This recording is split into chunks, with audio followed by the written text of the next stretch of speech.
Hello नमस्कार भाइयों, आप सभी का स्वागत है हमारे चैनल में। तो भाइयों, मैं आज से हिंदी की क्लास स्टार्ट कर रहा हूँ। हिंदी जिस भी वैकेंसी में पूछी जाती है, चाहे वो यूपी पुलिस हो, चाहे आर ओ हो, चाहे जिन भी वैकेंसियों में हिंदी की क्वेश्चन आते हैं, उन सारी वैकेंसियों में मैं कह सकता हूँ कि मैं जो हिंदी की क्लास जो स्टार्ट कर रहा हूँ, इन सारे क्लासों को आप देख लेंगे तो मैं ये कह सकता हूँ कि 90% से ज़्यादा सवाल जो फंसेंगे वो हमारे क्लास से आने वाले हैं। मैं इस तरीके से बताने वाला हूँ कि आप एक बार देख लीजिएगा, पेपर देकर आने के बाद कि देख लीजिएगा जितने भी क्वेश्चन आएंगे वो हमारे ही क्लास से ही फंसे होंगे।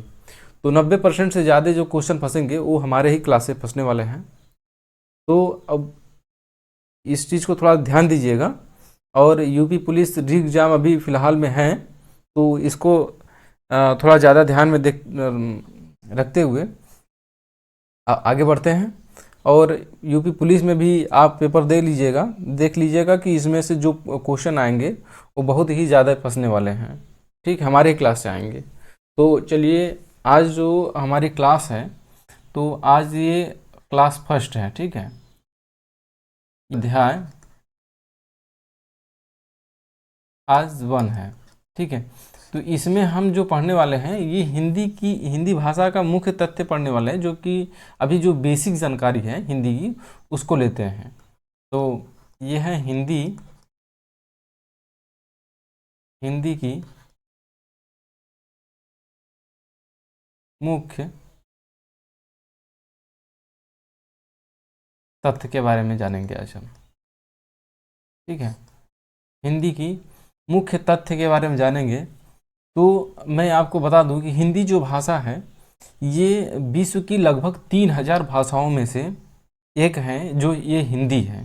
ठीक है, अगर बात की जाए कि हिंदी किस भाषा परिवार की है, तो भाषा परिवार की अगर बात करें तो भाषा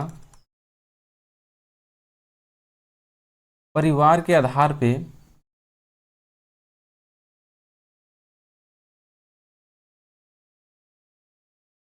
पर हिंदी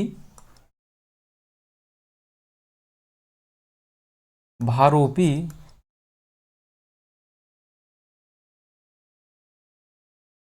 परिवार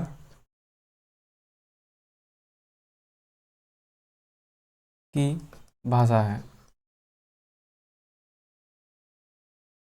हिंदी किस भाषा परिवार की भाषा है, तो हिंदी जो है वो भारोपी परिवार की भाषा है। ठीक है, तो भारत में भारोपी परिवार कितनी हैं, तो इसके बारे में बात कर लेते हैं। तो भारत में जो भारोपी परिवार हैं वो 4 हैं। भारत में 4 भारोपी परिवार हैं। कौन कौन से हैं, तो पहले की बात कर लें। पहले नंबर पे भारोपी,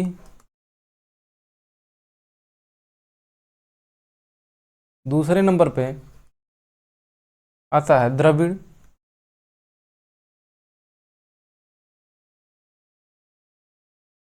तीसरे नंबर पे आता है आस्टिक,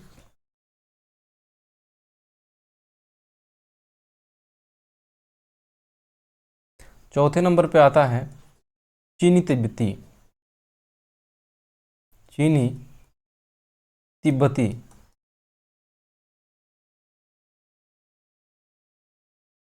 अगर इसमें परसेंटेज की बात करें हम, कि परसेंटेज के आधार पे इसको बताइए कि भारत में सबसे ज़्यादा कौन सी बोली जाती है, सबसे कम कौन सी बोली जाती है, तो भारत में जो सबसे ज़्यादा बोली जाती है वो 73% बोली जाती है।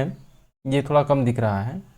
भारत में जो बोली जाती है वो 73% बोली जाती है भारोपी।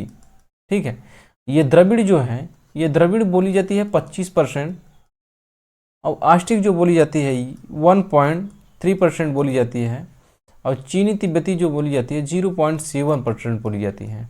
अगर बात की जाए सबसे ज़्यादा कौन सी भाषा बोली जाती है, तो जैसा कि मैंने बताया कि सबसे ज़्यादा जो बोली जाती है भारोपी बोली जाती है 73%, सर्वाधिक सर्वाधिक जो कि 73% भारोपी भाषा बोली जाती है। आगे चलते हैं। अब भाषा जो आर्य की भाषा जो आई है, जो ये भाषा आई है, कैसे इसका विकास हुआ है, कैसे कैसे ये भाषा आए हैं। तो ये जो भाषा है ये आर्य भाषा है। जो ये भाषा आई है ये आर्य भाषा, पहले प्राचीन में क्या हुआ था कि मध्य एशिया से जो कुछ लोग आए थे, आर्य जो आए थे मध्य एशिया से, जैसे कि तजाकिस्तान, तुर्कमेनिस्तान, उज्बेकिस्तान, तुर्कमेनिस्तान, ऐसे जो 5 कंट्रीज हैं जो मध्य एशिया की हैं, वो आए थे भारत में। आप जब इतिहास पढ़ेंगे तब आपको मालूम पड़ेगा। तो वो जब भारत में आए थे तो उन्होंने पहले लिखना जो स्टार्ट किया था, वो पहले तो प्राग इतिहास में पढ़ेंगे तो उसमें न लिखना जानते थे ना तो पढ़ना जानते थे। आधे इतिहास में आएंगे तो आधे इतिहास में वो लोग तो संस्कृत में ऐसे लिखना जान गए थे लेकिन पढ़ना नहीं जानते थे। ऐसे इतिहास में आए तो इतिहास में क्या होता है कि लिखना पढ़ना दोनों जान गए थे। तो जब उन्होंने स्टार्ट किया था लिखना, तो उस समय उन्होंने संस्कृत से स्टार्ट किया था, जिसको आर्य की भाषा कहते हैं। ठीक है। भारत आर्य भाषा 3 कालों में विभक्त किया जाता है। कौन कौन से काल में, लिख लेते हैं। भारतीय आर्य भाषा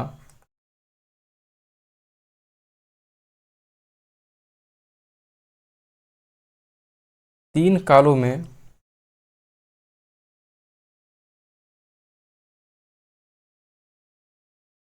विभक्त किया जाता है।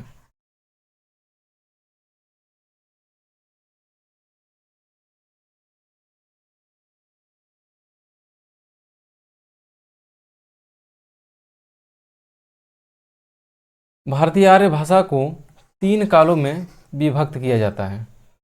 ठीक है। कौन कौन से काल में, नाम नाम लिख लीजिए।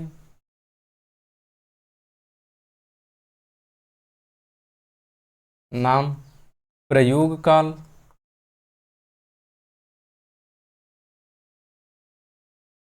कब से कब तक रहा, और उदाहरण।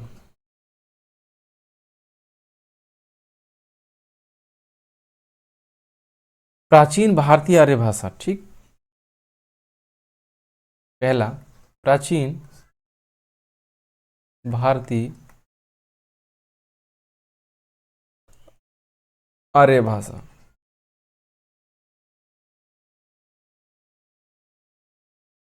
इसका समय काल कितना रहा? इसका समय काल 1500 ईसा पूर्व से 500 ईसा पूर्व।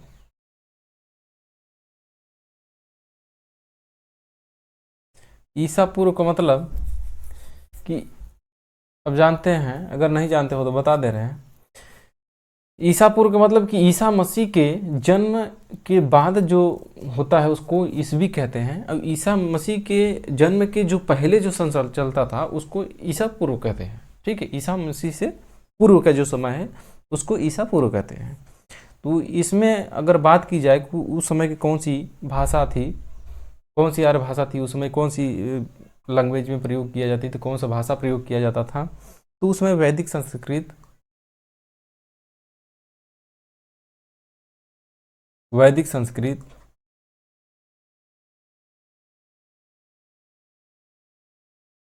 व लौकिक संस्कृत,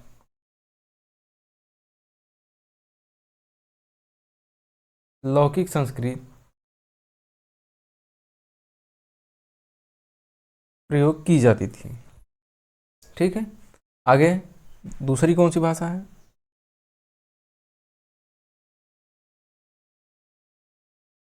तो दूसरी है मध्यकालीन, मध्यकालीन भारतीय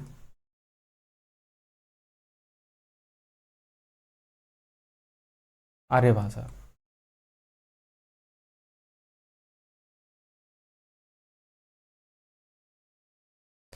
इसका समय काल रहा 500 ईसा पूर्व से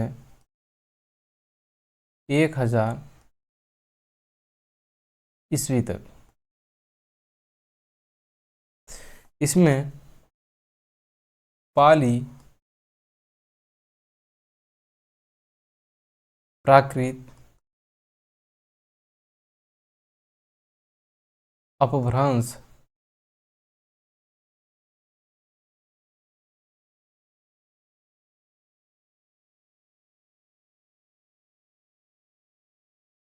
ये थी। और आधुनिक तीसरा है आधुनिक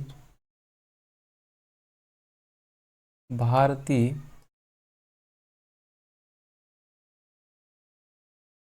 आर्य भाषा।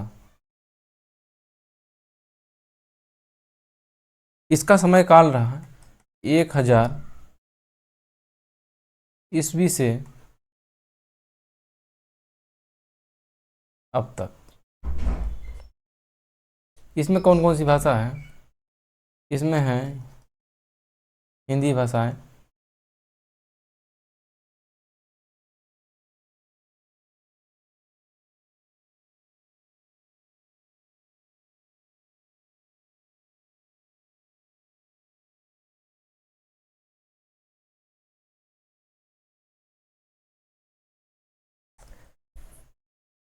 हिंदी भाषाएं कौन कौन सी है?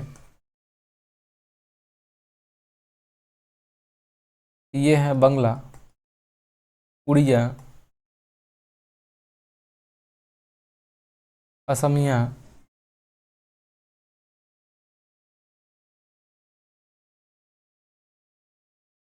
गुजराती,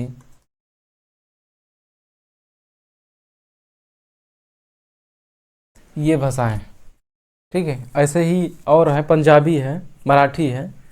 तो ये से अब इसके बाद बात कर लेते हैं इसके बारे में कि वैदिक संस्कृत व लौकिक संस्कृत। तो वैदिक संस्कृत जो लौकिक संस्कृत है, जो ये 1500 ईसा पूर्व से 500 ईसा पूर्व है। हालांकि इसमें जो ये वैदिक काल जो प्रयोग किया गया था ये है। और लौकिक संस्कृत किसको कहते हैं? तो वैदिक संस्कृत उसको कहते हैं जो वेदों में प्रयोग की गई भाषा है, उसको वैदिक संस्कृत कहते हैं। वैदिक संस्कृत में जैसे कि वैदिक वेद कौन कौन से हैं? तो जैसे ऋग्वेद हो गए, सामवेद, यजुर्वेद, अथर्ववेद, ये जो चारों वेद हैं ना, वेदों में प्रयोग की गई जो भाषा है ये वैदिक भाषा कहलाती है। ठीक है, तो ये वैदिक, इसका समय काल कितना था? तो मैं बता दूं, 1500 से ईसा पूर्व 1500 ईसा पूर्व से 1000 ईसा पूर्व तक ये वैदिक संस्कृत का प्रयोग काल रहा। उसके बाद ईसा पूर्व से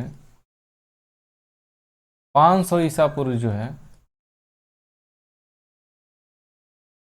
500 ईसा पूर्व तक ये लौकिक भाषा बोली जाती थी। अब ये लौकिक भाषा कौन सी है? तो मैं आपको बता दूं, लौकिक भाषा जो लोक से औकित भाषा है उसे लौकिक भाषा कहते हैं। लौकिक भाषा में मैं आपको उदाहरण बता दूं, जैसे कि संस्कृत में लिखा जाता है देवस, अगर लिखा है जैसे देव देव देवस, लौकिक में क्या करते थे, इसी इसी शब्द को थोड़ा सा छोटा में कर देते हैं। तो यहाँ पे देव, उसी चीज को जैसे यहाँ लिखा गया है देवस, ठीक है, यहाँ लिखा गया है देवस, तो यहाँ पे क्या लिख दिया लौकिक में? देव। इसे संस्कृत से अलग होकर आई है ये लौकिक संस्कृत। मानसः लिखा है इसमें, ठीक है, तो इसमें क्या करेंगे? मानह लिखेंगे, मानह ना, इस प्रकार। मतलब इसमें संस्कृत में थोड़ा सा बढ़ा के चढ़ा के जो लिखा गया था उसी चीज को इसमें छोटा में कर दिया है लौकिक में। लौकिक में क्या कर दिए थे, इसी शब्द को छोटे में लिखा जाता था। यही संस्कृत से अलग होकर जो भाषा आई है लौकिक, इसी को लौकिक भाषा करते हैं। सर्वप्रथम इसका प्रयोग जो किए थे वो पाणिनि किए थे। पाणिनि जो ऋषि मुनि है वो सर्वप्रथम इसका प्रयोग किए थे, लौकिक संस्कृत का। ठीक है। अब उसके बाद आता है जो समय काल था, मध्यकालीन की बात करें अगर हम, मध्यकालीन भारतीय आर्य भाषा का, तो मध्यकालीन आर्य भाषा में 500 के बाद एक, मध्यकालीन भारतीय आर्य भाषा में 500 ईसा पूर्व से 1 ईस्वी तक जो बोली जाती थी, वो देश की पहली भाषा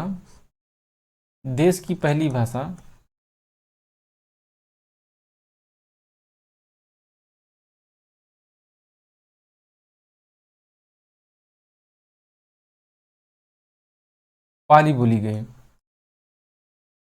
पाली। अगर बोला जाए कि देश की पहली भाषा कौन सी है, तो देश की पहली भाषा पाली है, जिसको भगवान बुद्ध ने सारे उपदेश अपने जो दिए हैं वो पाली में ही दिए थे। ठीक है। तो संस्कृत से ही अलग होकर आई है ये पाली भाषा ना। इसमें से जो सबसे पहले अगर भाषा की अगर जो विकास हुआ था, जिसको लोगों ने बहुत ज़्यादा, भगवान बुद्ध ने जिसको बहुत ज़्यादा प्रयोग किया था, जो सारे भाषा अपना उपदेश जो दिए थे वो पाली में ही किए थे, पाली में ही दिए थे। आधुनिक भारतीय आर्य भाषा नहीं, उसके बाद 1 ईस्वी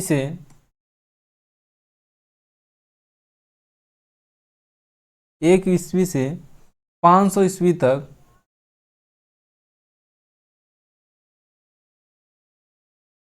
1 ईस्वी से 500 ईस्वी तक भगवान महावीर ने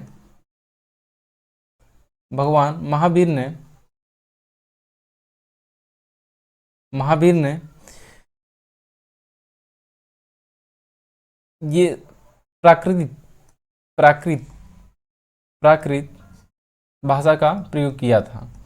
ये संस्कृत से कौन सी आई? पाली। पाली के बाद प्राकृत जो है, ये भगवान महावीर प्रसाद ने ये प्राकृत भाषा का प्रयोग किया था। कहाँ से? 1 ईस्वी से लेके 500 ईस्वी तक इनका प्रयोग किया था। 500 से ईसा पूर्व से 1 ईस्वी तक भगवान बुद्ध ने पाली भाषा का प्रयोग किया था। और 1 ईस्वी से 500 ईस्वी तक महावीर प्रसाद ने प्राकृत भाषा का प्रयोग किया था। ठीक। अब आगे बात करते हैं आधुनिक आर्य भाषा के बारे में।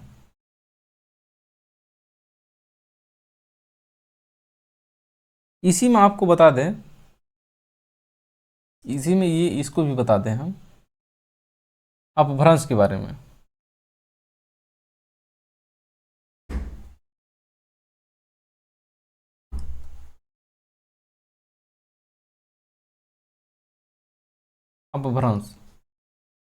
अपभ्रंश का जो समय काल रहा वो 500 से 1000 ईस्वी तक ये अपभ्रंश का समय काल रहा। ठीक। उसके बाद अपभ्रंश के बाद अवहट।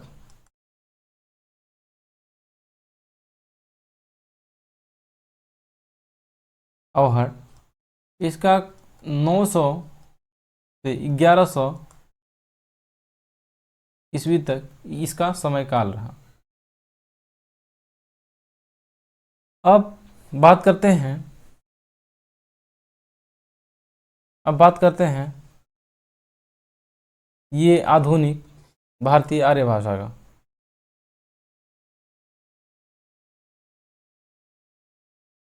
आधुनिक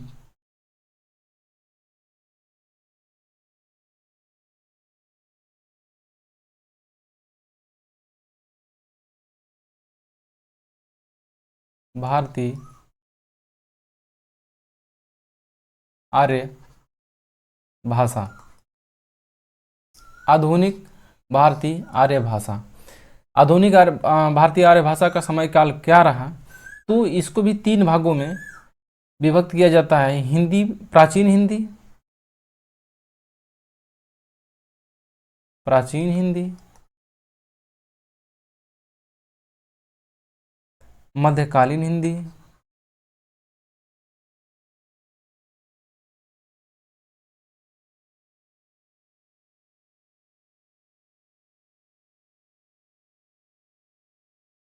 आधुनिक हिंदी।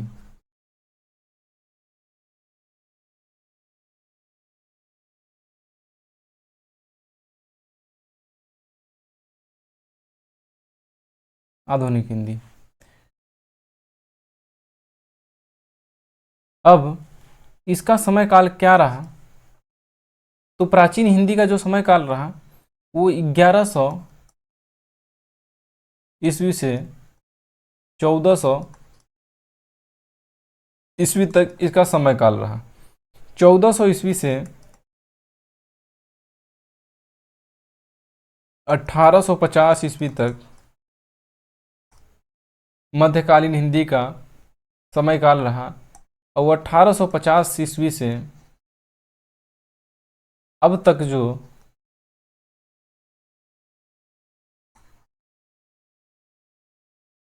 1850 से अब तक जो हिंदी जो चली आ रही है वो आधुनिक हिंदी, ये 1850 से अब तक यही भाषा प्रयोग की जा रही है। ठीक है, अब हिंदी भाषा का विकास हम देख लेते हैं कि विकास कैसे कैसे हुआ, कौन सी भाषा पहले आई और उसके बाद हिंदी।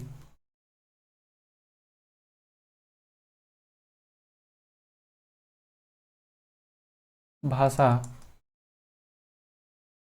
का विकास क्रम, हिंदी भाषा का विकास क्रम कैसे कैसे रहा उसको समझते हैं। तो हिंदी पहले का विकास कैसे रहा? तो सबसे पहले आती है संस्कृत। जो आर्य आए थे वो पहले संस्कृत में लिखते थे। तो पहले हिंदी की आदि जननी भी किसको कहते हैं? तो संस्कृत को कहते हैं। तो संस्कृत पहले संस्कृत आई। संस्कृत के बाद जब वो टूटी फूटी निकली तो उसके बाद आती है पाली।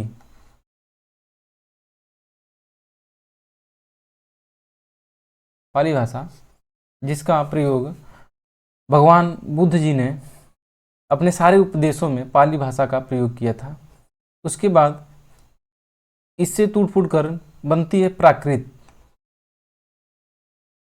प्राकृत जिसको महावीर प्रसाद ने इसका प्रयोग किया था, अपना जो उपदेश दिए थे ये प्राकृत में दिए थे। तो उसके बाद इससे टूट फूट कर अलग होकर बनती है अपभ्रंश।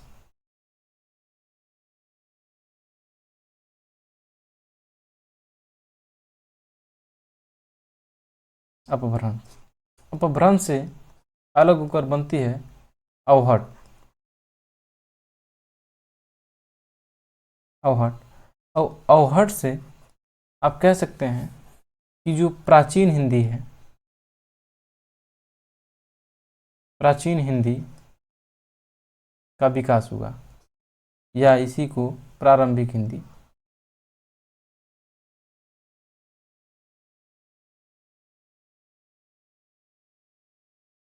प्रारंभिक हिंदी कह सकते हैं, इसका विकास हुआ। अपभ्रंश का विकास काल का समय बताइए। तो इसका विकास का समय था, जैसा कि मैंने पीछे बताया है, इसका समय था 500 से 1000 ईस्वी तक। 500 से 1000 ईस्वी तक का समय इसका था। अवहट की मैंने बताया 900 से 1100 ईस्वी तक का समय इसका रहा। ठीक, अब आगे चलते हैं।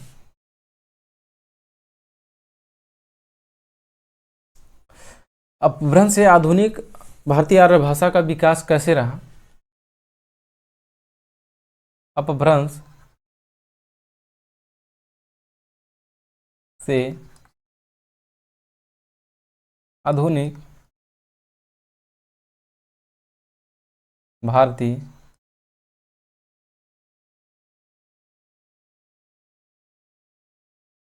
आर्य भाषा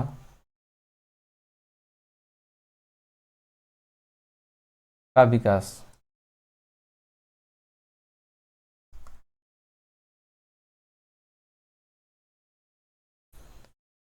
अपभ्रंश से आधुनिक भारतीय आर्य भाषा का विकास कैसे रहा, तो यहाँ पे आप लिख लेंगे अपभ्रंश के भेद।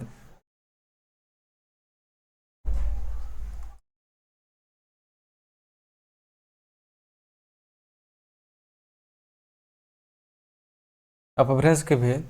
उसके बाद भारतीय आर्य भाषा, आधुनिक भारतीय आर्य भाषा जो अपभ्रंश से जो अलग हुआ है उसको क्या कहते हैं, आधुनिक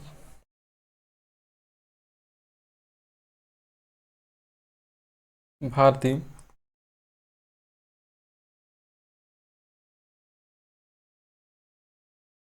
आर्य भाषा। तो सौरसेनी से जो है, सौरसेनी लिख लीजिए, सौरसेनी, सौरसेनी से कौन सी आधुनिक आर्य भाषा जो आई है उसको लिख लेते हैं। तो उससे जो अलग होकर निकली है तो वो है पश्चिमी हिंदी,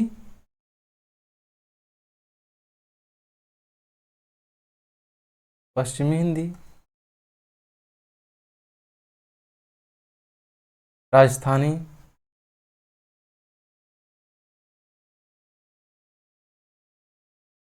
गुजराती।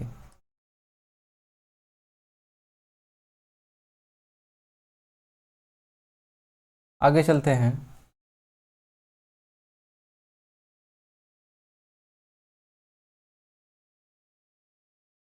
अर्ध मागधी,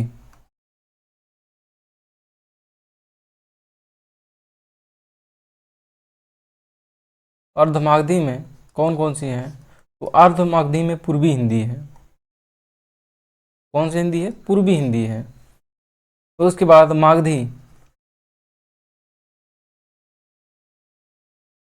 मागधी में कौन सी हैं, तो मगधी में है बिहारी,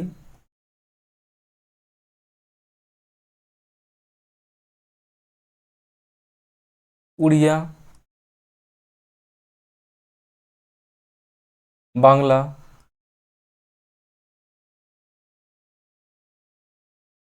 असमिया,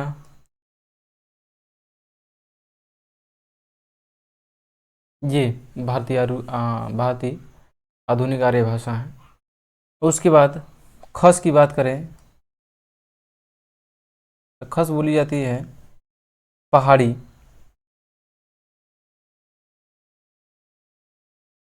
पहाड़ी, ये सौरसेनी से प्रभावित है, सौरसेनी से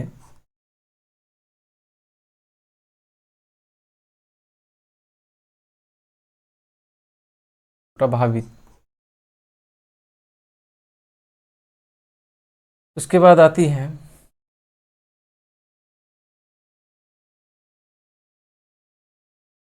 ब्राह्मण,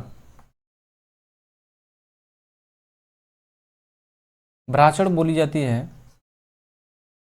पंजाब में, जैसे पंजाबी,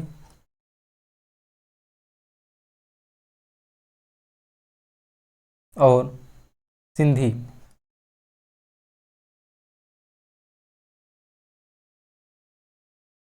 आगे महाराष्ट्र में महाराष्ट्री में बोली जाती है मराठी।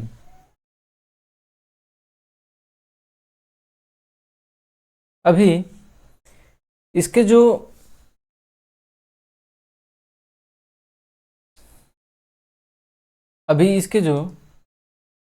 बोलियां हैं उसको भी हम बताएंगे, ठीक है। अभी जो इसकी बोलियां हैं, जैसे कि राजस्थानी में कौन सी बोली बोली जाती है उसको हम अभी बताएंगे। और गुजरात में कौन सी बोली बोली जाती है, पश्चिम में हिंदी में कौन कौन सी बोली बोली जाती है। तो बोली जो बताएंगे हम आगे बताएंगे। अभी तो बताएं हैं अपभ्रंश से आधुनिक भारतीय आर्य भाषा में जो विकास हुआ है वो सौर श्रेणी कहाँ बोली जाती है, अर्धमागधी कहाँ बोली जाती है, मागधी कहाँ बोली जाती है। तो बिहारी, उड़िया, बांग्ला जो असमिया है ये मागधी हिंदी के शब्द हैं। ठीक है, तो इस प्रकार से हम अभी आपको आधुनिक आर्य भाषा का जो विकास है ये बता दिए। अब आज बात हुआ है हिंदी का जो मुख्य तथ्य है उसके बारे में आज बात हुआ है। आगे अभी कुछ और जो भाषा इससे जो इससे रिलेटेड जो अभी मुख्य तथ्य और हैं उसको कल अभी बात करेंगे, और उसके बाद आगे वर्णमाला स्टार्ट करेंगे। तो फिर पढ़ेंगे अभी एक क्लास अभी और एक दो क्लास जो चलेंगे वो आधुनिक का ये जो हिंदी का मुख्य तथ्य हैं इसको थोड़ा जानेंगे, उसके बाद हम नेक्स्ट क्लास पे चलेंगे। तो आज के लिए बस इतना ही रहेगा। अब मिलेंगे अगले वीडियो में।